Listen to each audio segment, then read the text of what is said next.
Saya Made Dwija. Kebetulan saya Direktur HDW Furniture Bali.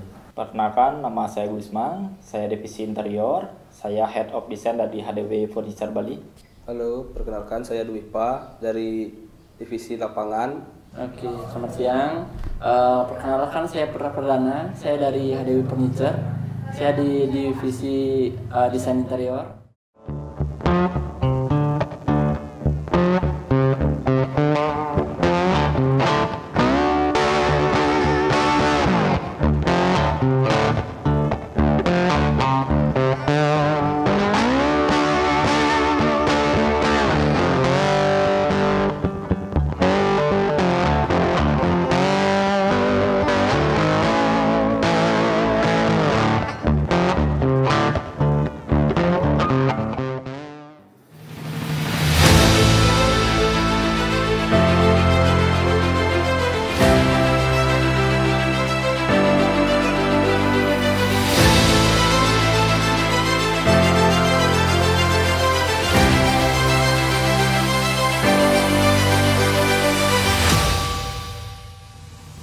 Kalau kita nggak salah ingat ya, karena pendirian HDW Furniture Bali itu sebenarnya tidak terplanning dengan benar-benar diplanningkan gitu. Kita tumbuh itu secara natural, secara spontan malahan. Jadi mulai dari proyek dalam tanda petik asal-asalan, jadi tapi bukan asal-asalan yang kita ngerjainnya asal, tapi kebetulan kita awalnya bergerak di bidang arsitektur dan konstruksi, kebetulan ada proyek interior, jadi kita coba ambil. Nah dari sana dah mulainya benih atau embrio dari HDW Furniture Bali. Tidak ingat, kurang lebih ya dua tahunan atau 3 tahun.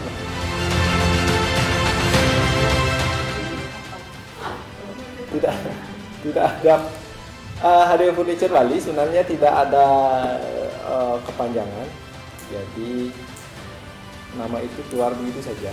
Yang jelas tidak ada arti khusus itu. Kalau yang pertama itu dari luas lokasi, terus dari kebutuhan desain, sama dari keinginan klien. Untuk tantangan, kalau sebuah proyek, di setiap proyek pasti ada tantangannya ya di setiap proyek. Dari segi kliennya, dari segi istilahnya dari konsep yang diinginkan klien. Itu adalah sebuah tantangan dalam sebuah proyek. Nah sekarang bagaimana kita cara mengemas tantangan tersebut menjadikan goals proyek tersebut.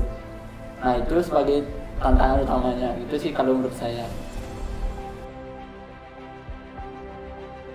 Biasanya tergantung dari ruangan atau rencana buat apa ya dari kliennya.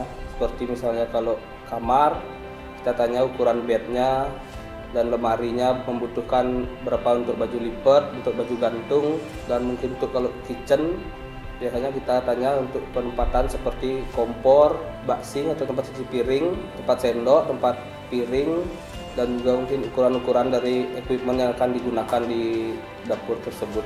Dalam pengukuran sih biasanya yang diutamakan itu sudut-sudut ruangan atau siku-siku antar ruangan, karena biasanya namanya pekerjaan manusia pasti tidak mungkin tegak lurus, pasti ada yang sedikit mereng lah. Kalau dari segi referensi itu kita banyak hal bisa dapat ya. Inspirasi seputar desain banyak sekali ya. Tapi kalau dari saya yang paling penting itu dari web majalah. Kalau kebanyakan orang sih sekarang dari Pinterest atau website atau yang lain.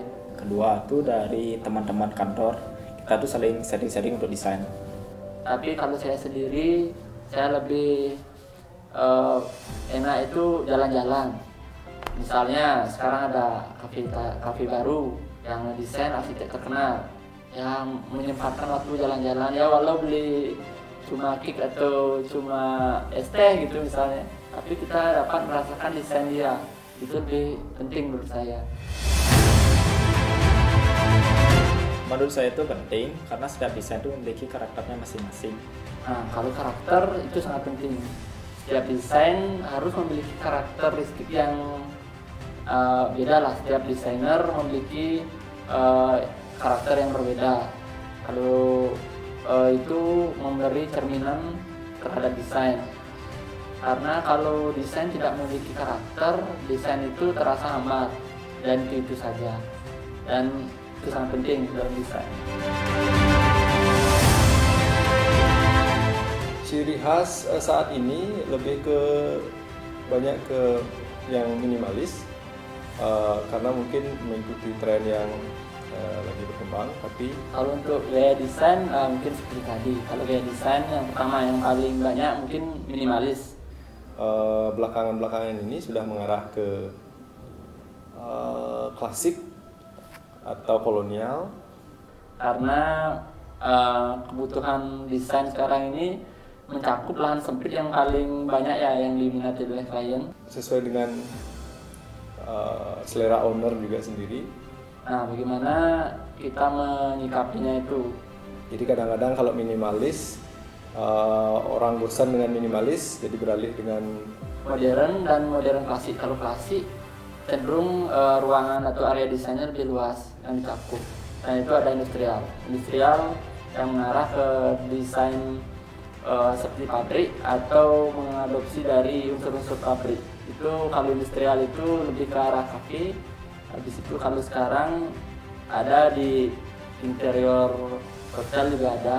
Tergantung kita dengan owner, jadi kita desainnya walaupun kita punya style sendiri, tapi kita base berdasarkan dengan selera dari owner juga kita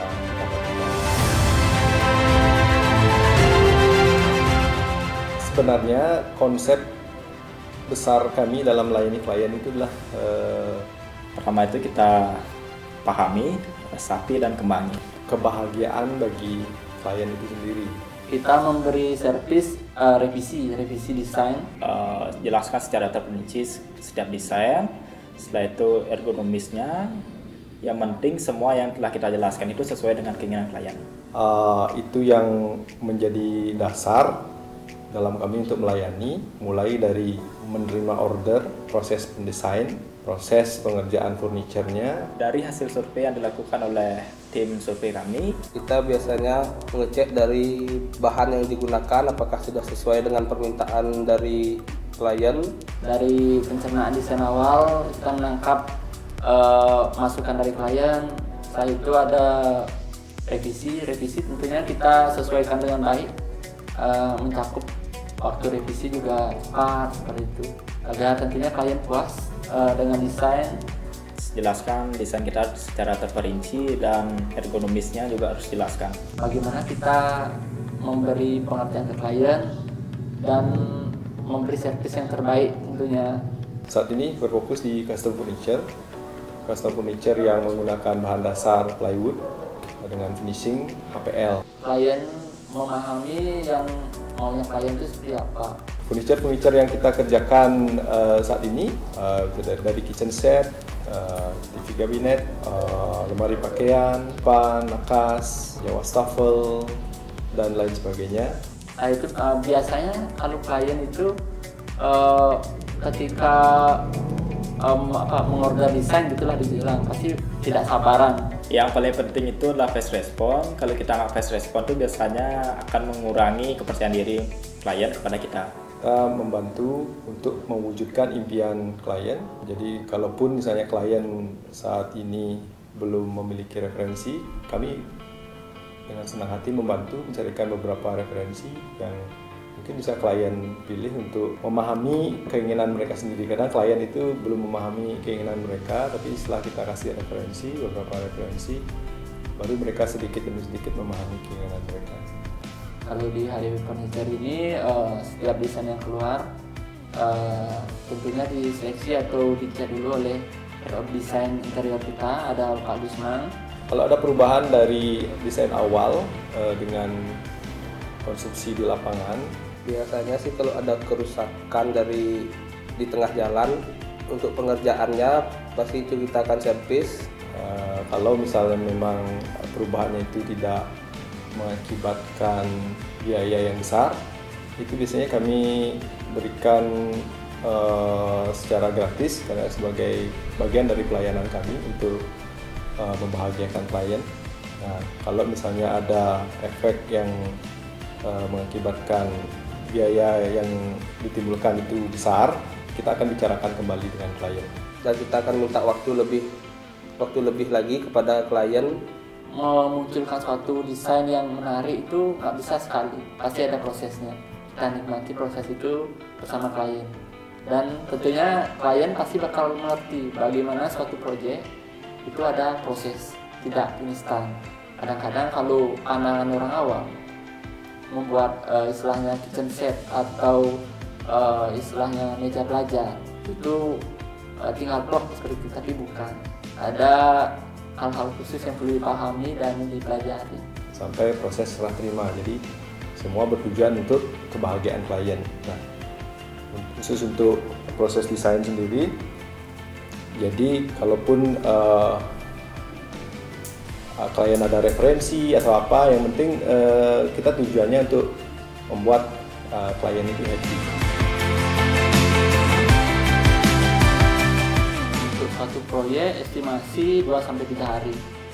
Itu tergantung dari besar proyeknya. Selain itu kendalanya itu adalah ketika ada sistem antri, karena setiap di HD Furniture ini proyeknya itu tidak satu, melainkan ya lumayan banyak. Kita syukuri dengan proyek ini. Jadi dari awal kita mendapatkan proyek, proses desain sampai proses konstruksi, saat ini pernah paling lama sekitar 2 bulan. Jadinya ada sistem antri. Nah, itu yang membuat agak lama dalam proses desain. Tapi tentunya kita berikan yang terbaik. Itu paling lama 2 bulan. Tapi tergantung jenis proyeknya juga. Kalau misalnya cuma kitchen set saja seperti itu, mungkin bisa sekitar 2 minggu dari awal sampai desain sampai pengerjaan. Selain kerapian yang kita cek sih biasanya dari bahan yang digunakan apakah sudah sesuai dengan permintaan atau yang sudah standar sama perusahaan kita, dan hasil dari pembuatan mebel tersebut apakah sudah sesuai dengan gambar yang diberikan oleh desainer. Kalau untuk terjun ke lapangan itu saya sebenarnya jarang sih, karena saya biasanya di belakang layar. Kalau di bidang desain kita ya pantau terus, kita yang mengerjakan. Karena saya yang mengatur desain-desain setiap rekan-rekan. Jadi kalau biasanya saya langsung terjun ke lapangan itu yang paling terpenting dari segi ukuran di setiap gambar. Ukuran kecil-kecilnya itu seperti 100 atau 100, sekian itu harus dipastikan karena untuk pembuatan nanti supaya bisa presisi. Misalnya kita buat gambar dengan ukuran sekian-sekian, apakah sudah sesuai dengan di lapangan? Kedua, penempatan untuk listrik, kelistrikan, model kelistrikan itu seperti lampu, stop kontak dan saklar. Kita harus cek apakah tinggi udah sesuai atau ergonominya udah masuk atau belum. Soalnya kadang-kadang ketika tukang mengerjakan suatu gambar kerja yang dikerjakan oleh tukang, kadang-kadang tukang tidak mengerti beberapa maksud kita. Nah, kita jelaskan kembali agar hasilnya maksimal. Memberikan ke solusi agar pengerjaan sesuai dengan yang digambar. Jangan menitik beratkan pada atau terpaku pada satu cara. Lebih baik kita mencari solusi bagaimana cara agar suatu barang yang akan dibuat itu bisa terbentuk sesuai dengan gambar. Pertama itu dari pola, terus jadi warna desain yang disukai, ketiga itu jenis desain yang disukai sama klien. Setiap klien itu memiliki istilahnya pandangan tersendiri terhadap desain. Kita pasti menggali dulu selera mereka dari referensi-referensi yang mereka kasih ke kita, atau kita memberikan beberapa referensi mungkin yang ada yang beberapa yang mereka suka. Jadi kita proses mendesain itu bisa dari mana saja, dari hobi bisa, terus pola kegiatan mereka juga bisa, warna favorit mereka juga bisa, style yang mereka sukai juga bisa. Jadi bisa dari mana saja. Jadi itu yang tugas desainer untuk menggali yang mana akan dikembangkan. Saat ini kebanyakan itu residensial seperti rumah tinggal dan juga villa. Itu yang saat ini paling banyak.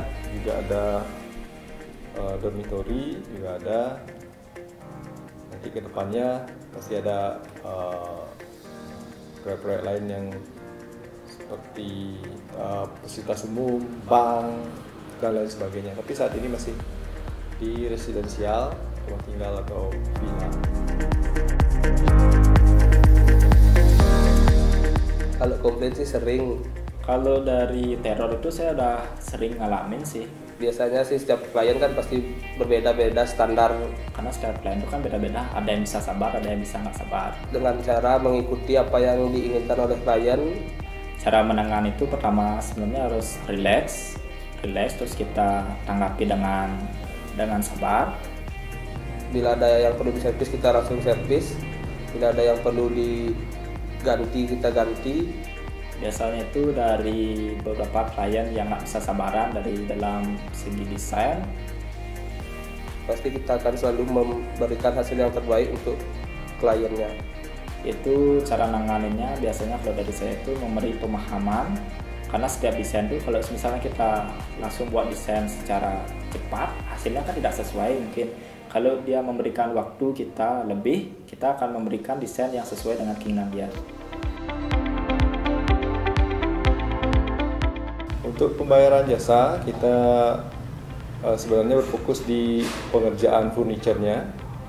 Jadi jasa itu diinkludkan di dalam pengerjaan konstruksi furnitur itu sendiri.